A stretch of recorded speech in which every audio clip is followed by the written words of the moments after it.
In today's episode of The Story of Animals, we venture into the wild, where two cunning canids share the same turf but dance to very different tunes. One is the sly charmer of the woods, the other, the streetwise survivor of the plains. Tonight, we unravel the curious rivalry and coexistence of two masters of adaptation, fox versus coyote.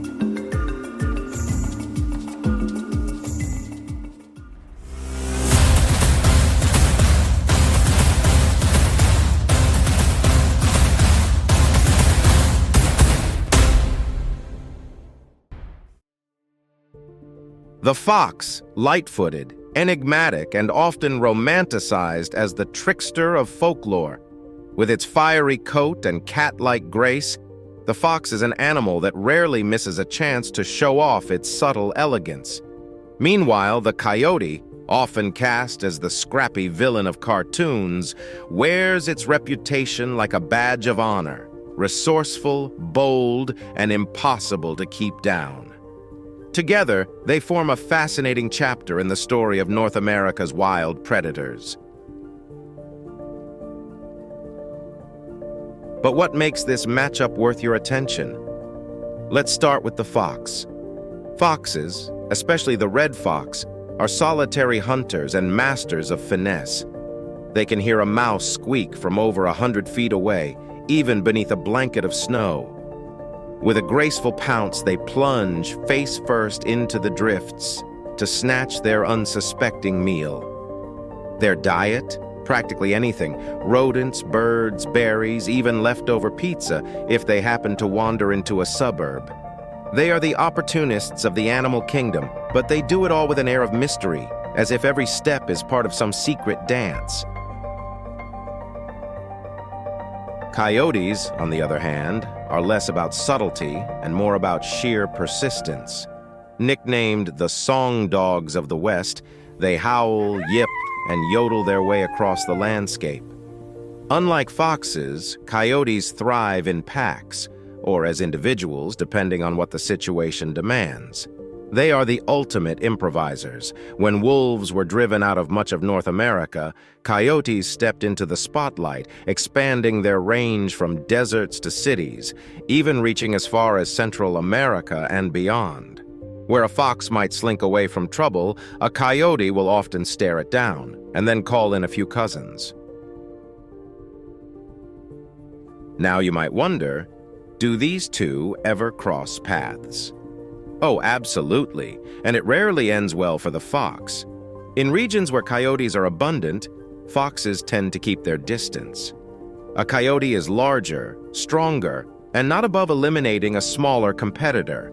This isn't personal, it's ecological. Fewer foxes mean more resources for coyotes, yet nature has a way of balancing the scales. In some areas, foxes exploit urban environments where coyotes are less bold, slipping through alleyways and backyard gardens where their bigger cousins hesitate. Behaviorally, they're almost caricatures of different life philosophies. The fox is the stealthy loner, investing in cleverness and agility. It often hunts alone, relying on quick strikes and nimble retreats. The coyote is the bold opportunist, a creature of community and endurance. It can take down larger prey with teamwork or go solo when needed. Think of it as a battle between a suave spy and a scrappy street fighter, both effective, just in very different ways. What's particularly fascinating is how both animals have thrived despite humanity's attempts to control them. Foxes, with their adaptable diet and elusive habits, have infiltrated urban centers across the globe, from London's parks to Tokyo's shrines. Coyotes, meanwhile, have not just survived but expanded their empire in the face of hunting, trapping, and habitat loss. Kill one and two more seem to show up, as if the desert air itself breeds them. And here's a twist. While foxes and coyotes often compete, their presence can shape entire ecosystems. Coyotes help control deer and rabbit populations, indirectly affecting plant growth and even the behavior of other predators. Foxes, being smaller, often keep rodent numbers in check in more fragmented habitats. Remove one, and the other may surge, sometimes to the detriment of biodiversity. In folklore, the fox is often the clever trickster, crafty, quick, a symbol of sly intelligence. The coyote, especially in Native American legends, holds a more complex role: a creator, a destroyer, a joker, a teacher. Both animals have danced through human stories for centuries, and now they dance through our neighborhoods and national parks, living proof that wildness is rarely tamed. It simply adapts. So, in the grand debate of fox versus coyote, who wins? The answer is neither, and both. Each has carved out its own niche, sometimes overlapping, sometimes colliding, always evolving. Now it's time to see how much you've learned from today's episode. We've got 3 fun trivia questions coming up. Ready? Let's start. Question 1. Which of the following best describes the coyote's adaptability? A. It only survives in deserts. B. It thrives solely in rural areas. C. It adjusts its lifestyle depending on its surroundings. D. It avoids human settlements at all costs.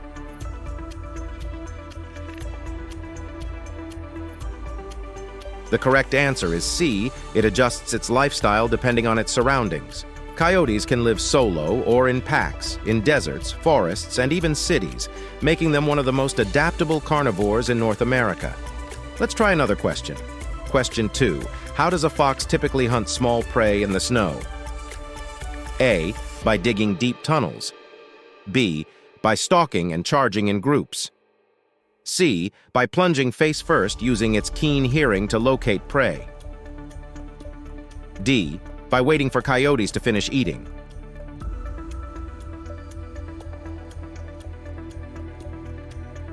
The correct answer is C.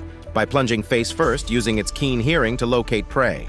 Foxes can detect tiny sounds beneath snow and use their iconic pounce to catch rodents. Let's move on to the last question for this episode. Question 3. What is one key reason coyotes sometimes eliminate foxes in their territory? A. Because they dislike their red fur. B. To reduce competition for food. C. Because foxes eat coyote pups. D. To impress humans.